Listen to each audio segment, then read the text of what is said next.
किसी भी देश में जनसंख्या करीब 50% महिलाओं की होती है और करीब करीब 50% जनसंख्या पुरुषों की होती है।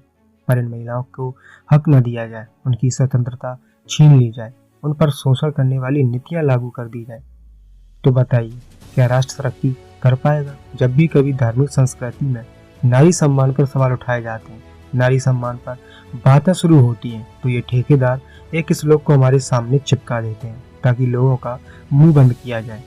आप भी आइए देखिए इस श्लोक को। यहाँ पर लिखा है कि जहाँ नारियों की पूजा होती है वहाँ देवताओं का निवास होता है, और जहाँ इनकी पूजा नहीं होती वहाँ सब क्रिया निष्फल होती है। ये वो श्लोक है जिसे दिखाकर ये धर्म के ठेकेदार बताते हैं कि नहीं, नारी का सम्मान हमारे ग्रंथों में उनकी हमेशा पूजा होती है, उसे देवी भी कहा जाता है।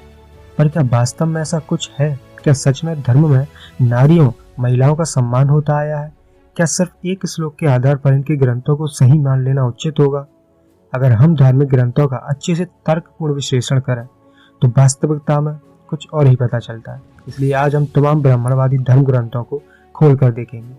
इसके लिए हम सबसे पहले इनके पुराण और वेदों में सबसे पुराने वेद ऋग्वेद की तरफ जाते हैं, जिसमें लिखा है कि स्त्री के मन को शिक्षित नहीं किया जा सकता, उसकी बुद्धि तुच्छ होती है। इसी बुक में एक जगह और भी लिखा है कि स्त्रियों के साथ मैत्री नहीं हो सकती, इनके दिल लकड़बग्घों के दिलों से क्रूर होते हैं। बताइए, इनके सबसे शुरुआती बुक में भी इस तरह से नारी का सम्मान किया गया, तो आगे क्या ही उम्मीद की जा सकती है? आगे अगले वेद अथर्ववेद में भी इसी तरह की जाहिलियत भरी हुई है। अथर्ववेद के एक मंत्र में नारी को जला देने की व्यवस्था की गई है। स्त्रियों को फुसलाकर, परंपरा की दुहाई देकर और प्राचीन धर्मों का नाम लेकर मृत पति के साथ जिंदा जलाने के लिए कहा जाता है। इस मंत्र पर माधवाचार्य का एक प्राचीन भाष्य भी उपलब्ध है। ये सब ब्राह्मणवादी पुस्तकें हैं जो बता रही हैं कि उन्होंने ऐसा अपनी माँ और बहनों के साथ भी किया होगा, तभी तो इतना ज्ञान दे रहे हैं अपनी आदर्श पुस्तकों में। वेदों के बाद आते हैं ब्राह्मण ग्रंथ, जिनके बारे में कहा जाता है कि ये वेदों का व्याख्यान ग्रंथ है। ऋग्वेद का एक ब्राह्मण ग्रंथ है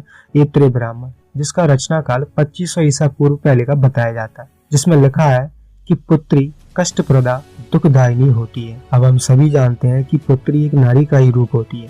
जिसने अभी जन्म लिया है उसके प्रति कैसी मान सकता है? आप अच्छे से जान सकते हैं। अरे तभी तो लड़की का पता चलने पर उसे कोख में ही मार दिया जाता है। इस श्लोक पर एक भाष्यकार सारणाचार्य ने अपनी कुंठित मानसिकता दी है, बस उसे थोड़ा सा मॉडिफाइड किया हुआ है, बाकी सब नीचता वही है। इसमें लिखा है कि जब कन्या उत्पन्न होती है तब स्वजनों को दुख देती है, जब इसका विवाह करते हैं तब ये धन का प्रण करती है, युवावस्था में ये बहुत सी गलतियां कर बैठती हैं, इसलिए दारका अर्थात लड़की पिता के हृदय को चीरने वाली कही गई है। अब ऐसा है कि यहाँ सारणाचार्य ने कहा है कि जो कन्या होती है जब वो पैदा होती है तो अपने परिजनों के लिए दुखदायी होती है, और जब वो बड़ी होती है तो उसका चरित्र डगमगा जाता है और वो गलती कर देती है। कन्या चरित्र की बात करने वाले ये गिरे हुए अपने आप को आजीवन ब्रह्मचारी कहते हैं, हरे राम हरे कृष्णा कहते हैं, और वे ही पाखंडी बलात्कार के केस में पाए जाते हैं। अब आते हैं इनकी सबसे चहेती, सबसे प्यारी और धर्म के शिखर की सबसे महान पुस्तक रामायण, जिसे ये लोग अपनी सीने से लगाए बैठे हैं। उसी ने सबसे ज्यादा नारियों की स्थिति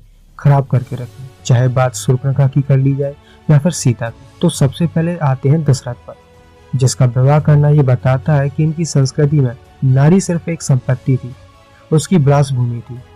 अब आप ये ना कहना कि उन्हें कोई संतान नहीं हो रही थी इसलिए उन्होंने 3 शादियां की, लेकिन मैं यहाँ पर आपको बता दूं कि जिस गुरु के आशीर्वाद ने उन्हें बाप बनाया वो पहले भी ये काम कर सकते हैं, तो फिर 3 शादी करने का क्या काम रह जाता है? आखिर शादी भी तो गुरु की आज्ञा से ही की होगी ना। वनवास के समय थोड़ी सी उकसाहट में ही लक्ष्मण शूर्पणखा की कान नाक काट देता है। मतलब कि यहाँ तथाकथित काल्पनिक भगवान भी नारियों के साथ ऐसा कर सकते हैं, तो सोचिए उनके भक्त क्या क्या नहीं करते होंगे। कोटि कोटि सभी भारतीय जनों की श्रद्धा की पात्र सीता के साथ भी आगे चलकर यही होता है।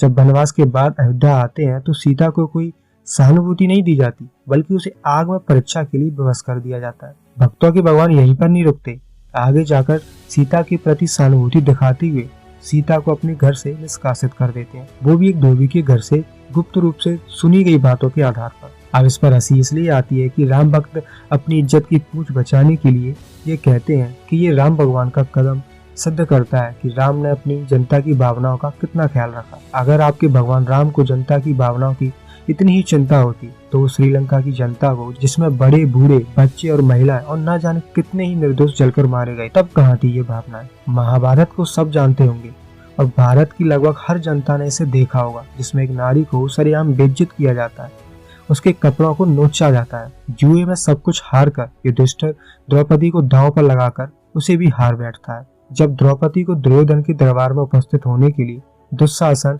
राजमहल में पहुंचता है तो वो चिल्ला उठती है। जुए में हार चुके पुरुष के पास ऐसा कौन सा अधिकार है कि वो अपनी पत्नी को दांव पर लगा दे और उसे दूसरों का गुलाम बना दे। महाभारत के इस सीन से ये तो पता चलता है कि महाभारत में नारी की स्थिति कितनी गिरी हुई थी, बल्कि शोषित भी हुआ करती थी। अब आते हैं इनके महान ग्रंथ, जिसे ये जाहिल लोग भारत पर लागू करना चाहते हैं, जिसकी नीचता देखकर ही भारत के संविधान निर्माता बाबा साहब डॉक्टर भीमराव अम्बेडकर जी ने इसे सार्वजनिक रूप से जला दिया था। जी हाँ, आप बिल्कुल सही समझे। हम बात कर रहे हैं मनुस्मृति की। मनुस्मृति एक ऐसा ग्रंथ है जो नारियों के सबसे गिरी हुई स्थिति को और भी गिरा देती है। उनका शोषण से लेकर सती होने तक के कानून को बना रखे हैं। सच्चाई तो ये है कि आमजन इसे पढ़ते ही नहीं है, और जब पढ़ेंगे नहीं तो जानेंगे भी कैसे, और जब पता चलता है तो इसे मिलावटी कहकर टाल दिया जाता है। यहाँ पर लिखा है कि माता, बहन या बेटी के साथ एक आसन पर ना बैठे, क्योंकि बलवान इंद्रियों का समूह विद्वान को भी अपनी तरफ खींच लेता है। अब इसे भोग की वस्तु बना दिया गया। अब अपनी माँ के पास भी ना बैठे, ना बहन के पास, ना बेटी के पास।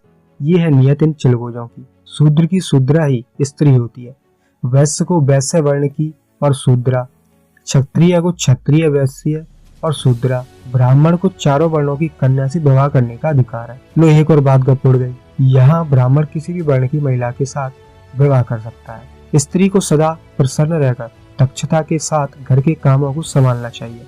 नित्य व्यवहार में आने वाली सामग्रियों, आभूषण, बर्तन इत्यादि को साफ रखना चाहिए और जहाँ तक हो सके कम खर्चा करना चाहिए। थोप दिया अपनी बात को। अगर घर में रहना है तो नौकरानी बन के रहना पड़ेगा। ऐसे बहुत से श्लोक मनुस्मृति में भरे पड़े हैं और इससे साफ साफ पता चलता है कि ये जो मनुस्मृति के रखवाले हैं वो स्त्री को सिर्फ भोग की वस्तु समझते हैं। स्त्रियों की स्वतंत्रता से इन्हें बहुत चिढ़ है।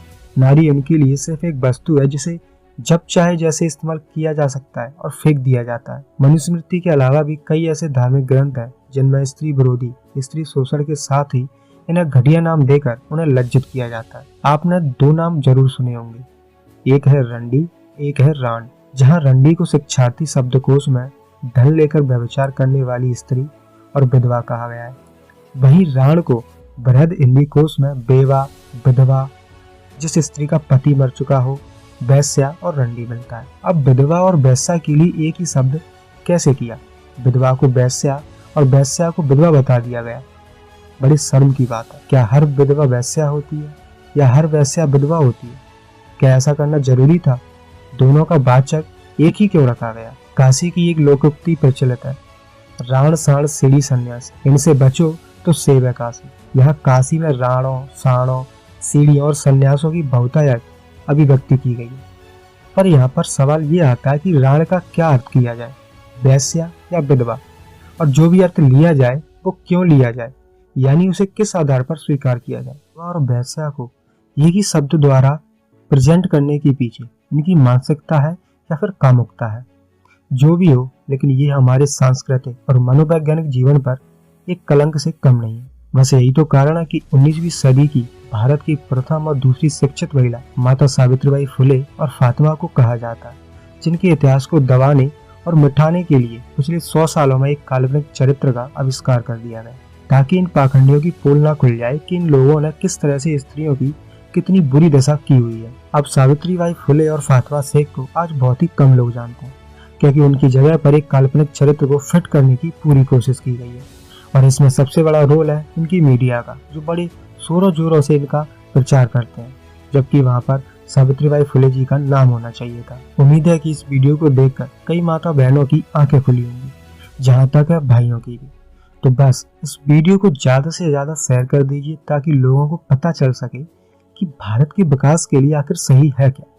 संविधान महिलाओं को हर क्षेत्र में आगे बढ़ने के लिए कहता है। सभी वर्ग की महिलाओं के लिए सम्मान, शिक्षा, स्वतंत्रता बाबा साहब जी के संविधान द्वारा है, न कि मनुस्मृति जैसी गंदी मानसिकता का परिचय देने वाली पुस्तक का।